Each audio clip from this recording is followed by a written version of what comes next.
Vladimir Spicka is a Prague-based filmmaker with years of experience from London, where he studied film and worked in a production company. Coming from the Czech Republic, Vlad used to be a musician who occasionally filmed music videos for fun until he decided to become a filmmaker. He moved to London to pursue a career as a director, starting with studying film at the university. Education solidified his goal to become a director and helped to develop useful skills for this role. Thanks to his proactive approach, he stepped early into the industry by working in a production company where he tried various roles while working on different types of content. However, after a few years, Vlad decided to move back to the Czech Republic to continue working as a director, filming music videos and other types of content. Listen to this episode to learn more about living and working in the Czech Republic, hear details about exciting projects Vlad worked on, and what it was like to work in the US. Enjoy! Hello Vlad, thank you for joining us today and welcome to the show. Hey, thanks for having me. It's the first podcast for me ever. Oh, big expectations. At the beginning, can you please briefly try to introduce yourself? Yeah, I've always find this very hard, but I'll try very briefly. My name is Vlad, right? I'm a filmmaker. Originally, I'm from the Czech Republic, and currently I live in Prague, but I used to live in London for 5 years, I think, and I studied film there. My career started there, but then I decided, let's change scenery, and I went back to Prague. And I think my background in terms of work is currently like brand content, which is like film combined with marketing and a lot of music videos, right? It's pretty crazy, but yeah, I've been directing a lot of music videos and I've been fortunate enough to work on some like even bigger music videos for like big labels like Warner and stuff like that. So I'm grateful for that. And I think that's kind of who I am right now. And I'm also a very curious person. So that's a fun fact. That's something that makes us similar. I'm very curious as well. Yeah? About what? In general? Or yeah, in general, like it's like also one of the reasons why I do podcast. I find it interesting to speak to people and find out new stuff. I listen to your story and find it inspiring, interesting, and you never know what you find out. It's true. I used to be an introvert, and the idea of talking to people was once like very scary for me. But the more I teach myself to like exist amongst other people, and the more I talk to other people, the more I realize that it's actually like that is framing your experience in life, right? And you can learn so much just from talking to people. So did you like purposely try to become extrovert, or did it kind of evolve over time? Well, kind of both. I realized at some point, I think I was like 23 or 24, that I am trying to get into an industry which is based on interaction with people. Yeah. And I hate interacting with people. So something was not computing there. So I essentially told myself, you gotta learn how to talk to people and you gotta learn how to appreciate it. I think a lot of that introverted stuff comes back to my childhood. And I just had to fix that, because I'm not saying there's anything wrong with being an introvert. I think it's actually sometimes beneficial because you can spend time on your own and, you don't need other people necessarily to have fun. So that's awesome. But at the same time, I had to really purposely work on becoming social, which took like many years, right? And I'm still in that process of, I don't think I'll ever fully learn what some extroverts know intrinsically, which is like some people are so good with people, right? And I'm trying to get there, and I think it's a lifelong process. But yes, I had to like consciously work on it. It's definitely been a great experience. Definitely improved both my personal life and professional life, because the whole film industry is based on collaboration, right? So if you're just discussing this topic, can you share some tips maybe to people who struggle with this as well, or want to become more extroverted too? Yeah, I mean, it's a bit different for everyone, but one thing that works for me is, if I have to call someone and I'm dreading it, do not like postpone it, just pick up the phone and call, right? That's one of the things that I always dreaded, like calling people. So just do it. And the more you do it, the easier you'll find it. And I think generally speaking, the problem that I know a lot of introverts have, including me, is sometimes we don't like to make plans. And if we make plans, then on the day, we don't feel like it. We just don't feel like going out. And I don't know if that's you as well, but suddenly I realized that ignoring that feeling that, oh, I don't want to go, ignore that and just go. And afterwards, you'll feel, at least I always feel like really good. Like, I'm so glad I went somewhere where I met people and I actually realized, hey, people are nice.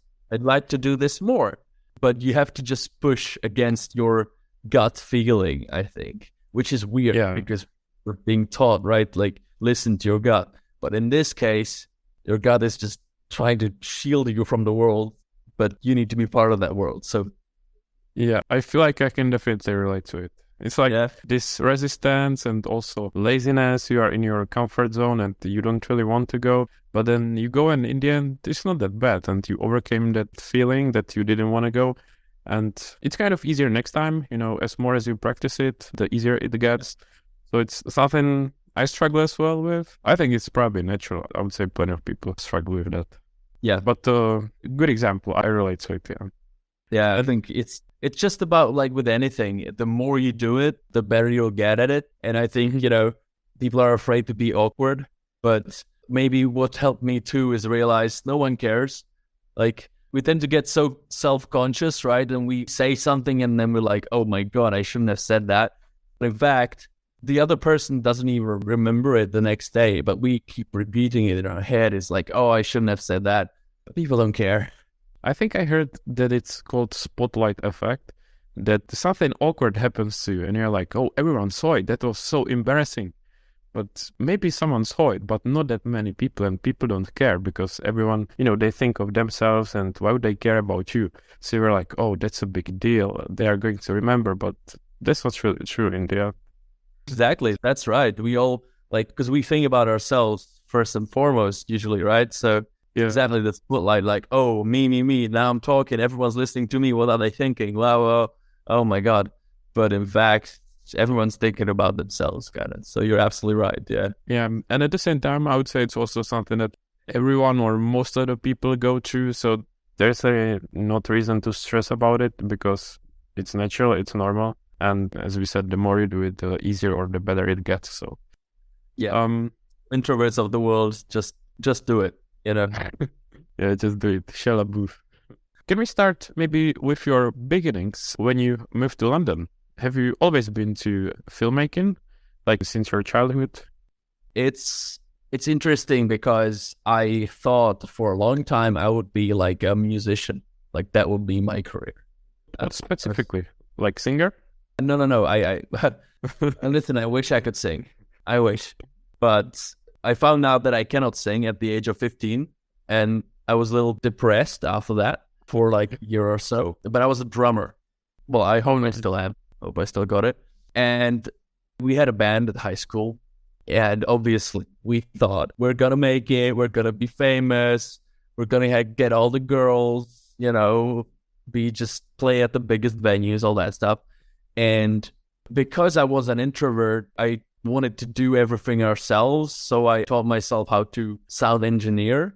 I wasn't the top sound engineer in the world, obviously, but I taught myself, a decent level of that. And then, when we had some songs recorded, we needed music videos. And that's how I got into... Sorry, what kind of music were you doing?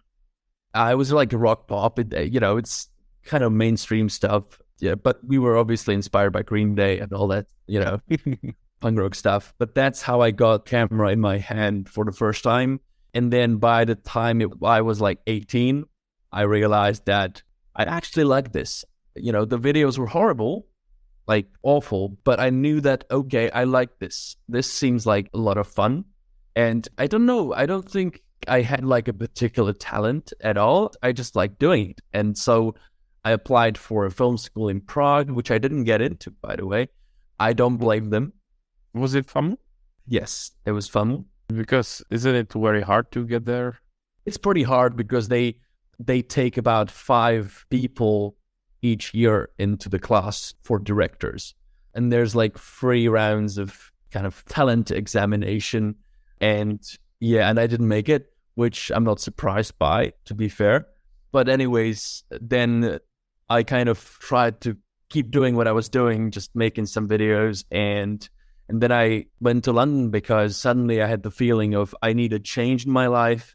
And the band broke up. So I kind of thought, listen, I always wanted to go abroad. Let's go abroad, which is something I would always recommend to people, like spend some time abroad. It's a fantastic experience. And that's when I went to film school in London, which did accept me. I got a little better, maybe. Who knows? Was there any particular reason for UK and London? I guess because it was more affordable than the US, because I wanted to be the best. But to be fair, London seemed very interesting too, because my friend, she used to study at Middlesex as well in London. And I don't know, it was like we didn't see each other for a long time. And suddenly we had like a chance encounter. And she told me, hey, why don't you just try coming to London? Because I was like kind of depressed back then because all my high school friends went to like universities and I was the only one who didn't. And so suddenly I'm there, like I didn't have that many clients and I didn't have any friends. I was like in a bad place. And so she was like, hey, come to London. And I investigated that option for a little bit and then I just did it. So that's why. And I'm glad I did because I think London was a definitely good choice for me at that time. How difficult was it to get there? Maybe if you compare it to the one in Prague? Definitely much easier, but I think it's a different system, mainly because in Prague, it's a publicly funded school. So you don't have to pay for it, but it's very hard to get into. And it's also a school that's like this particular one, which is famous film school in Prague. They are very specific about what they want. And I know for a fact that some people have applied multiple times. And there's people at the age of 35 applying still to that. Much harder to get into because you don't pay for it and it's treated as like a very artsy school. Whereas Middlesex University, which I went to, didn't have such strict rules and it's not publicly funded, right? So that's a big difference. That plays a role. Although I have to say the film course back when I was there at Middlesex was one of the top 3 in the UK. So that was actually great. I didn't know that when I was applying. And so, yeah, very happy about that choice. Looking back at your studies, did you enjoy the course itself? I did. It lasted for 3 years and each year was very different. And did it meet expectations of one of top 3 film courses in UK? I think it was definitely about the lecturers. We had tremendous lecturers with experience from the field. And actually, I think the ways I think about film still up until today is based on what some of them have told me. And I think definitely it was a good course in the sense that you had to fight for yourself, definitely. And, you have to fund your films. You have to kind of really, like, it's what you make from it, basically, right? That's the best way to explain it. It could be an awful experience. It could be a great experience. You can learn a lot or you don't have to learn anything at all. That's kind of the thing. So, but I think that freedom is actually not a bad idea because those who really want to learn, those who really want to explore the filmmaking ways, those are free to do so. And the rest will not obstruct the way maybe. So yeah, I was very happy with that. And like my final, at the end of the whole journey, we had to finish the degree with a short film.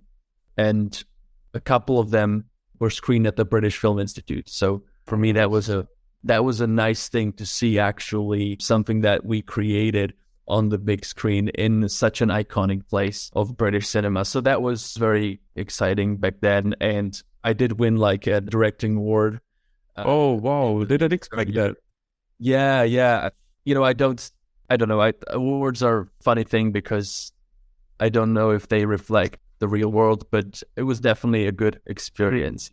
Was it a reward out of Middlesex students or was it a reward some kind of from more universities, or how was it? No, this was at Middlesex. Directing award was Middlesex, yeah. But at the BFI, there was like a collaboration with Avid, and I won a camera award there.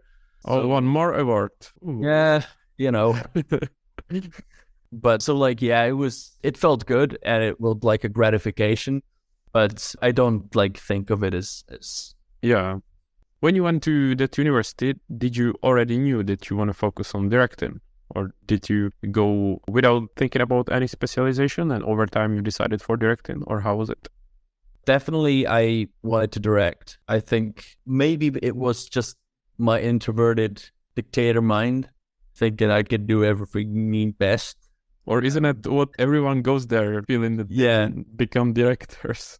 yeah, you're right. A lot of people have that notion of directing as, being the boss. It's the best thing, everyone knows the directors. So maybe it was that.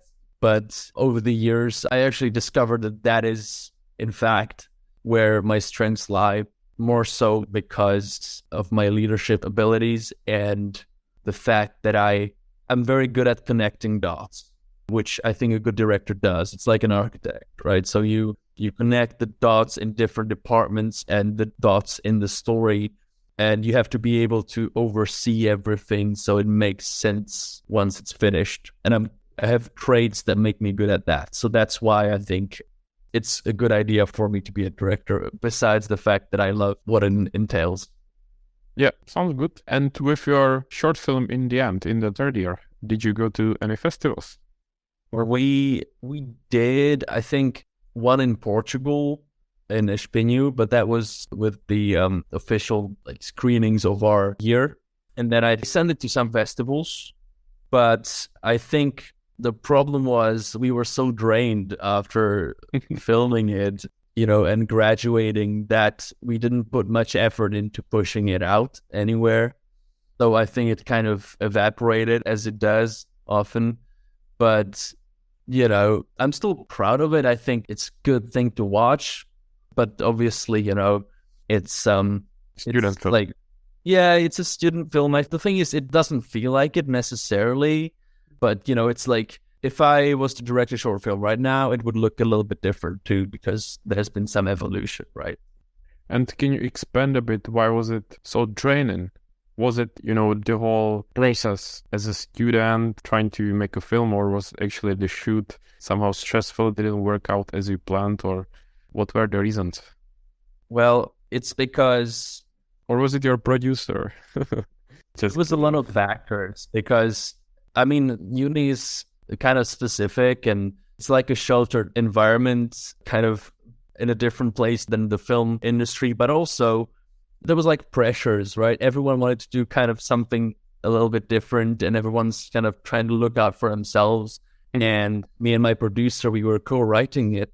And we did actually win a screenwriting award from Avid for that as well. One more. One more.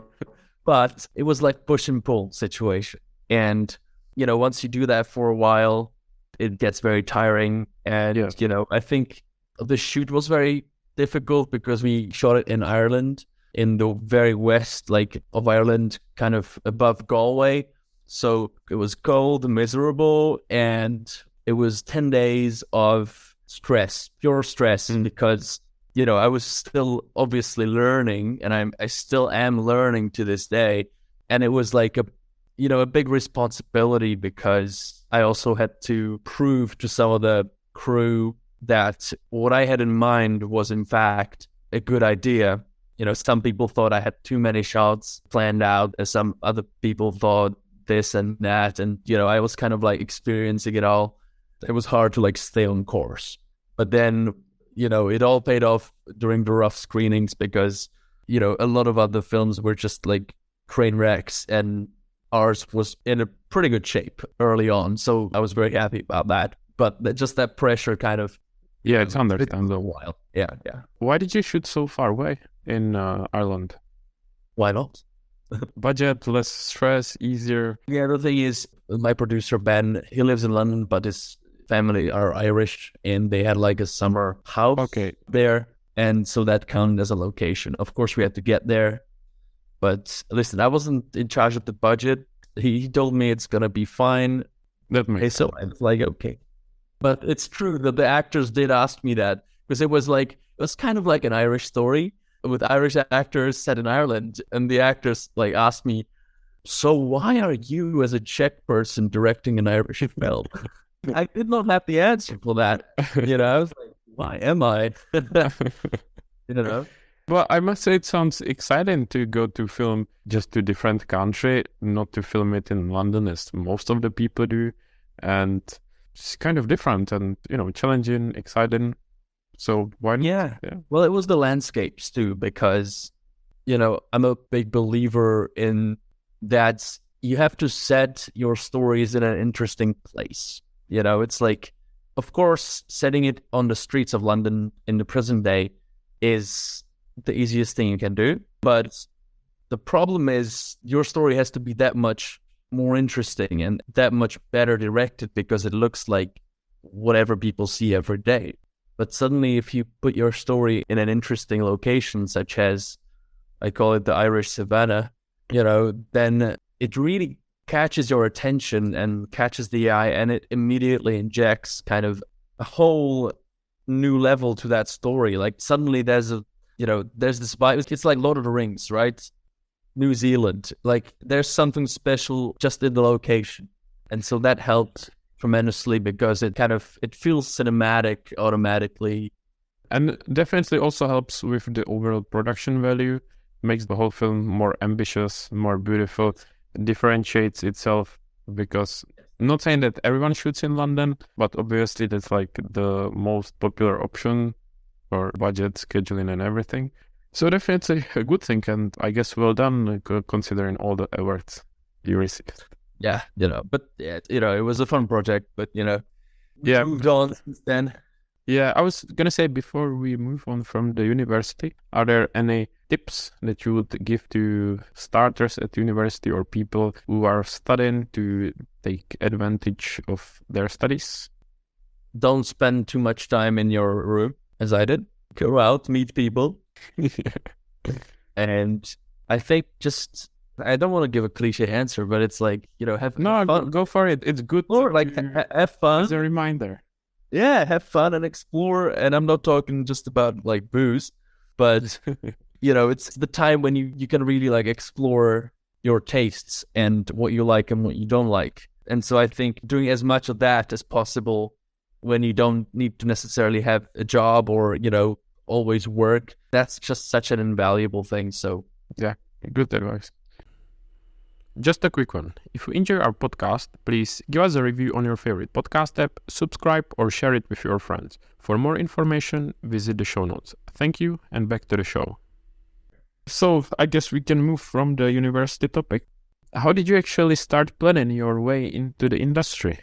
I started quite early. I started at uni. It was, I think, after second year, I went to one of our lead lecturers and I asked him if he has some connections or something like some internship I could do over the summer. Later, I found out I was the only one from the whole year that asked that question, which is funny to me. It's like, what else do you want to do? If you want to because I was always afraid I would be homeless at the end of. So I had this fear of I have to get somewhere before the school ends or I'm going to be homeless. And it's a good fear to have, I guess. It's motivating. And so I got in touch with a production company run by two guys who went to the same course like 7 years earlier. And now they had a production company. And essentially, I started working for them small steps. Was it during third year at university already? It was before and during third year of uni. So I was working for them, kind of establishing that connection. And then after school, they contacted me and we started working more together. So that was kind of the start for me. It really underlines the whole point that I think is so important, that it's all about people and who you meet and who you ask. Or, it's all about talking with people. I guess I knew it a little bit back then, but now I'm so much more aware of it. You tested. Yes, yeah. But also back then sometimes I went back to Prague to film some music videos because as a former musician, I had some connections with a lot of musicians, and I just filmed a bunch of music videos for them, which felt good because, it was the first time I got to travel for work, and it felt good. And I'm sure for them it was exciting as well because, music band from Prague, and they've got filmmaker flying from London to record a video for them, like a big deal, big expectation. Yes, maybe. But I think, mostly they were just happy that we kind of could make the project happen. And I always connected it with like visiting parents and friends. So it was quite pleasant. Yeah, sounds like a good kind of work holidays. Yes. So then once you finished third year, have you started working in that company full time? I don't think it was full time. I think it was like freelance based, but pretty much like most of what I had back then was for them. But was it like your only job, or did you do something else at the same time? I'm trying to remember actually. I'm thinking like maybe you worked part-time in a pub, part-time freelancing. I guess not, but just as an example. I didn't do the part-time thing because I was just kind of able to sustain myself without it. So that was good. And I was also an introvert, so I was scared. As I said, I was still working on my people skills. Now I think things would be a bit different. But I think I definitely had like some projects on the side, but they weren't as numerous, obviously, because I was still starting out. And I think after a year, like kind of COVID hit, I graduated 2019, I think. And then COVID was like a year later or 2 years later. 1 year later, because I graduated after you, and when it happened. Yeah. So up until then, I was kind of freelancing for them. And then after COVID, when we caught the first break, I got involved in full time. How come was that? I would expect that there will be less work because of the COVID. Was it the opposite? It was actually, I'm not sure if there was more work, but definitely after that, like first wave was gone.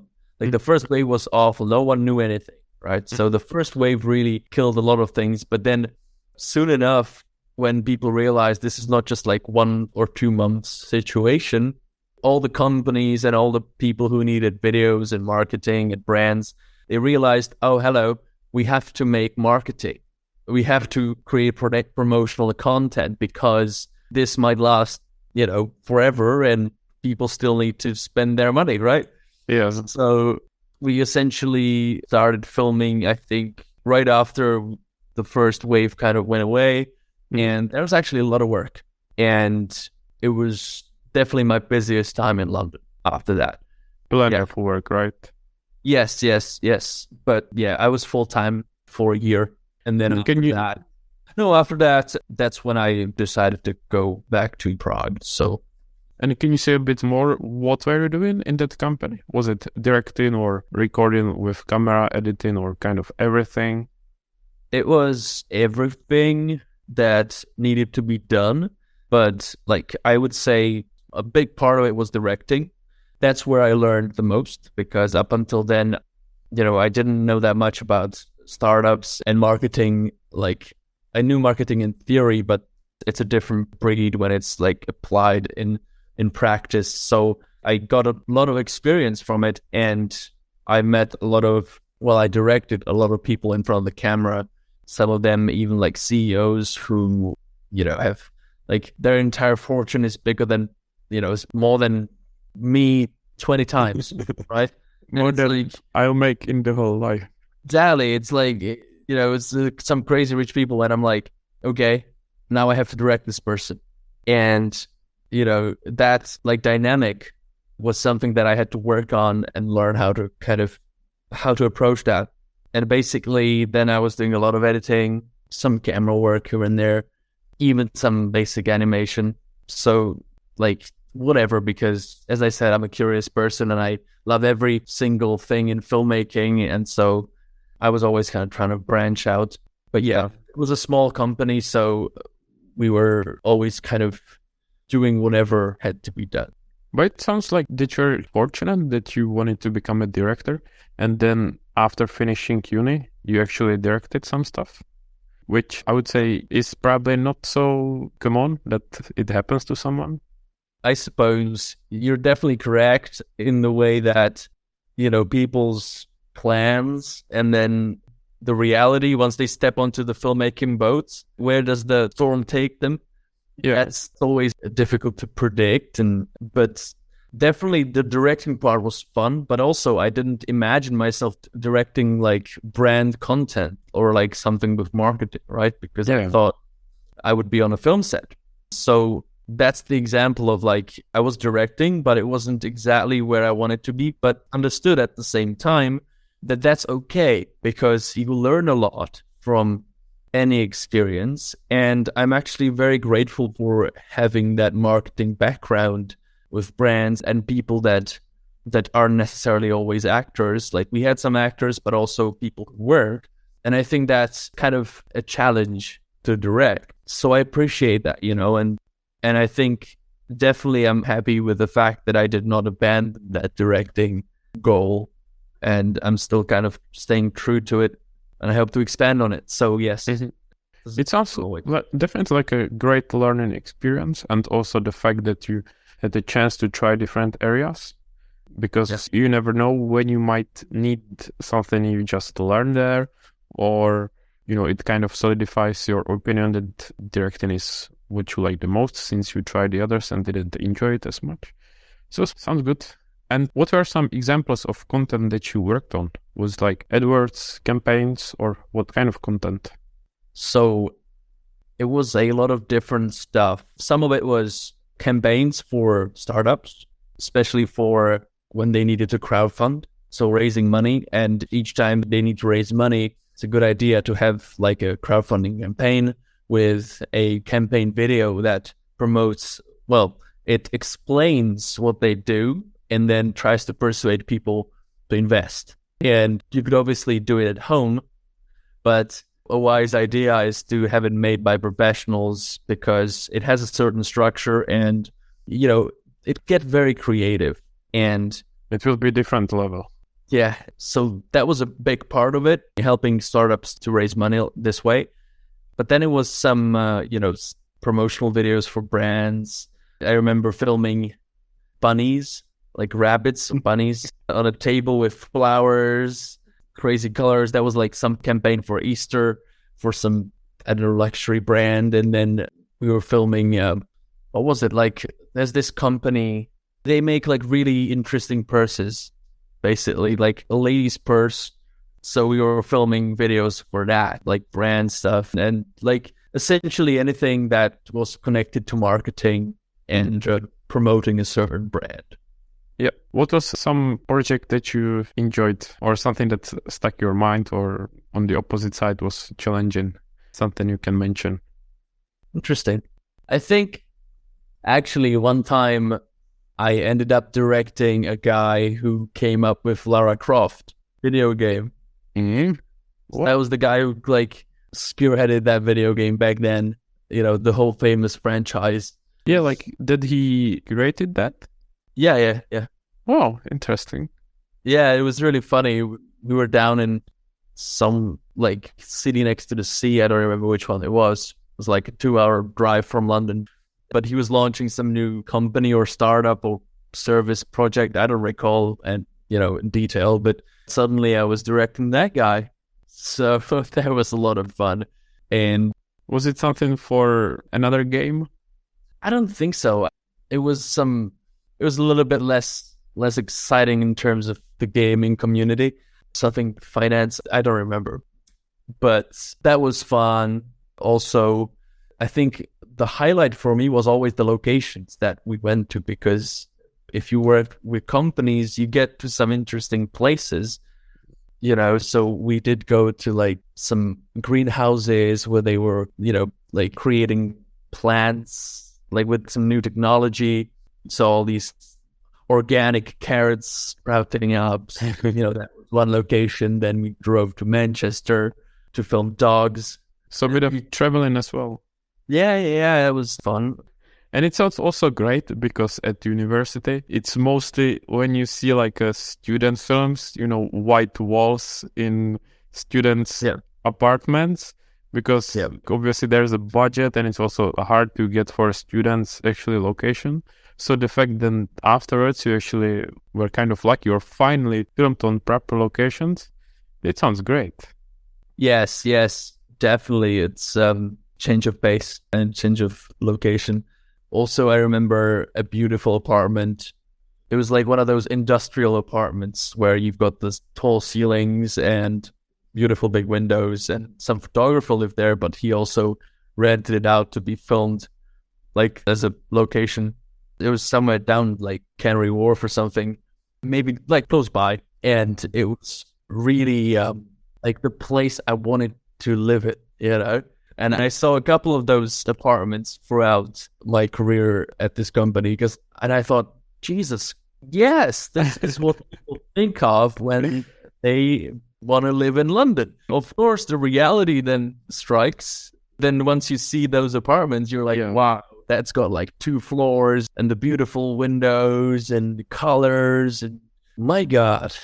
I can imagine, yeah.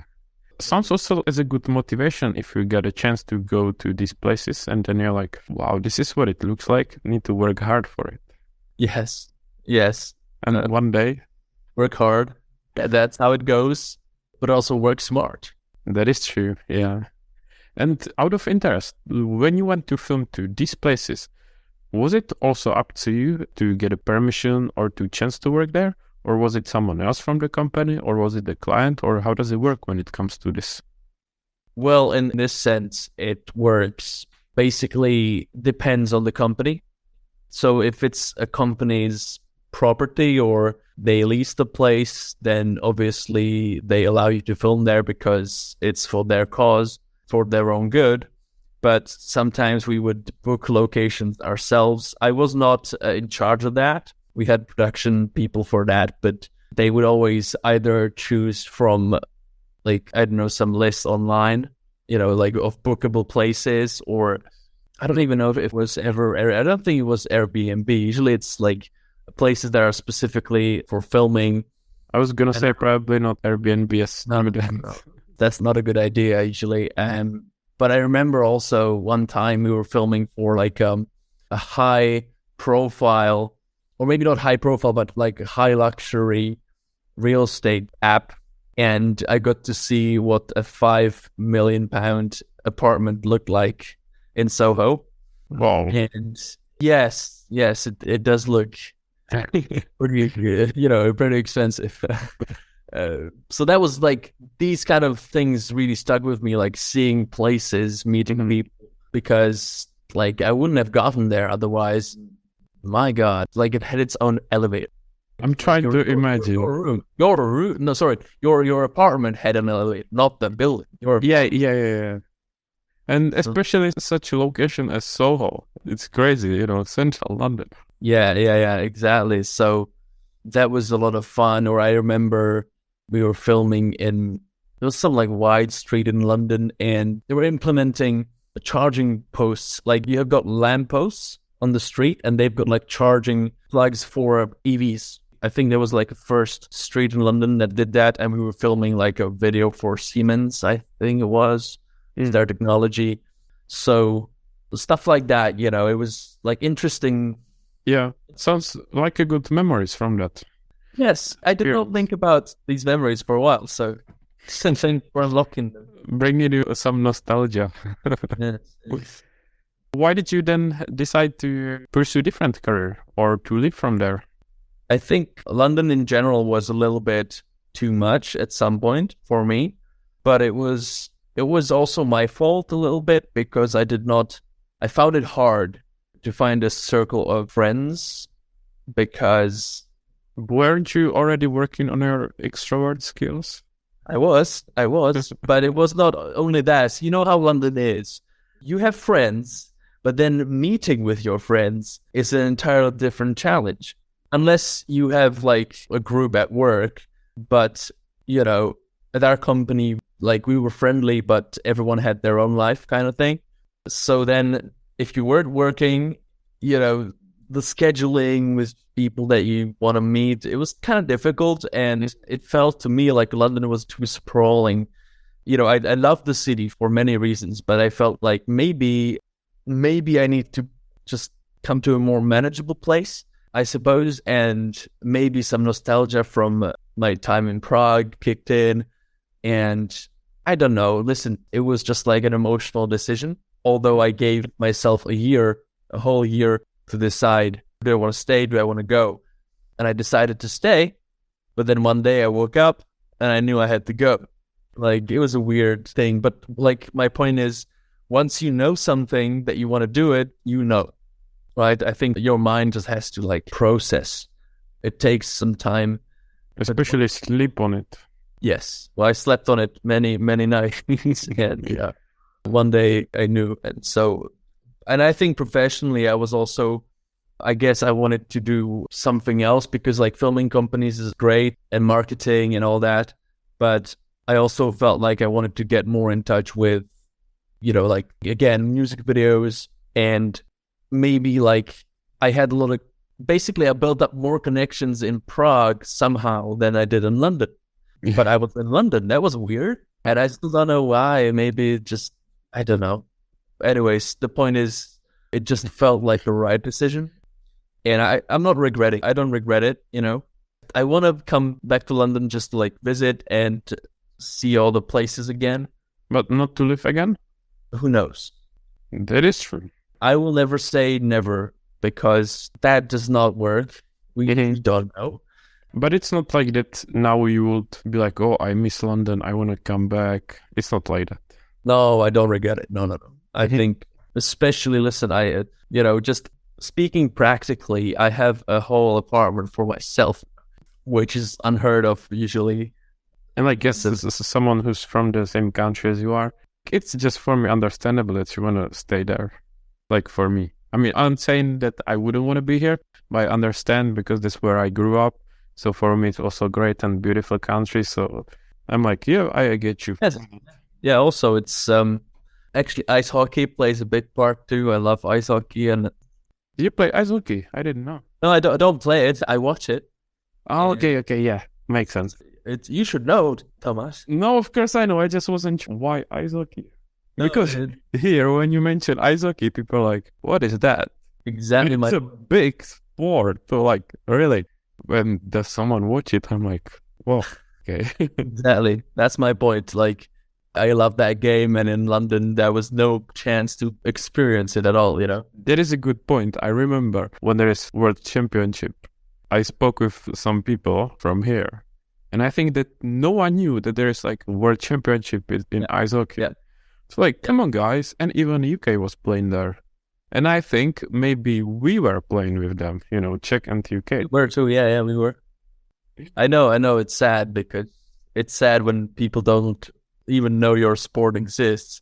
Yeah. But it's a big sport, but in specific countries, I guess. It's like there's countries that don't do it at all, which is like the UK.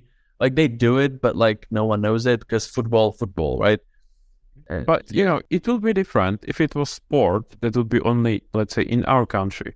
But look at how big is it in North America as well. So it's not only ours, it's in different countries too. It's huge. It's a huge sport. It's like the biggest sport or something in the world. And, England, it just cares about football and maybe cricket, maybe rugby. Yeah, considering the football culture here, there is no surprise. It's just so strong that it pushes everything else pretty much out. Spain is the same. So, yeah, I mean, I don't know how much we can do about it, I would happily spread the word. But yeah, but I was going to ask you before, I guess I know the answer, but if you weren't thinking of going to some different country again, but I guess since you said that you had plenty of connections in Czech Republic or in Prague, it made sense to come back there? Yeah, I mean, Prague was my only aim. The only other place that I always considered to be attractive was the US. I kind of click with the people, with the culture. And I did actually spend some time there last year. I was filming there for like 2 months. So where was it? It was in Miami and close to San Francisco. Wow, sounds nice. Yeah, it was definitely interesting. I'm going there again next month to Cali. So like that's a lot of fun, but I have to say I still appreciate Prague a lot because, you know, it's a place where a lot of culture meets, and it's a very livable city, very easy to live in, which is a good thing because it's like, you know, you don't have to stress out as much, but it's also a pretty big city still. So you've got everything that you need, and it's getting quite international.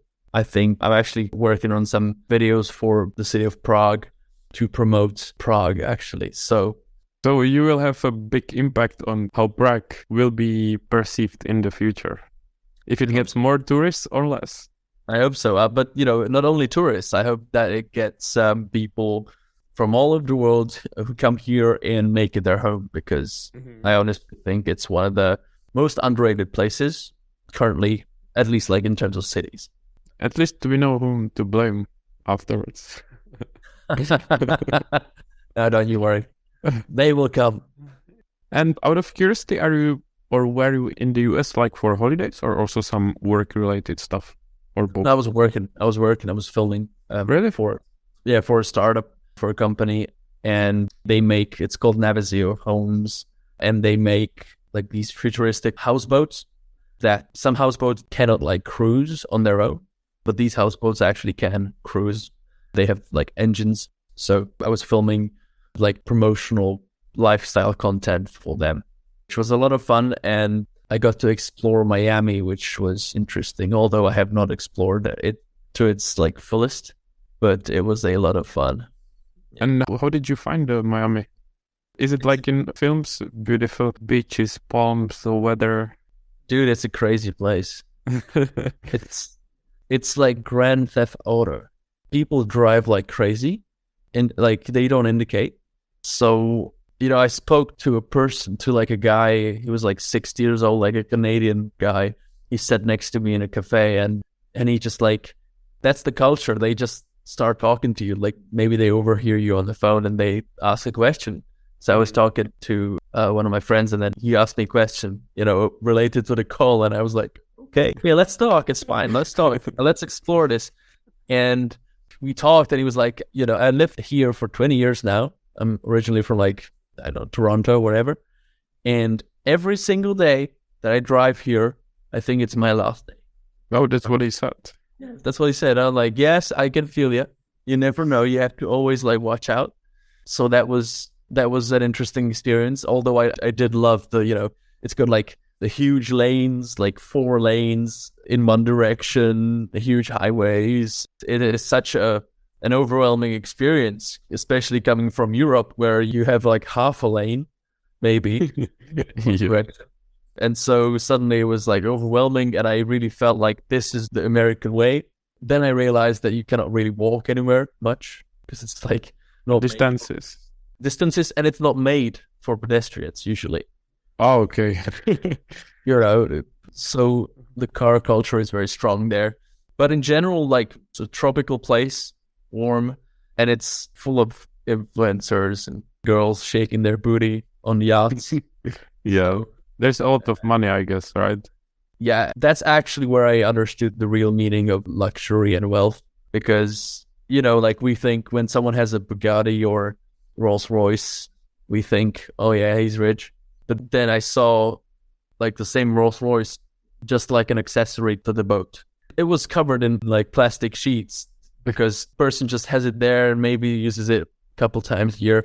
It's just like you own a watch. They have like one Royce out of many. Yeah, so that was kind of interesting in that sense, yeah. Can you imagine living there? I tried and I don't know.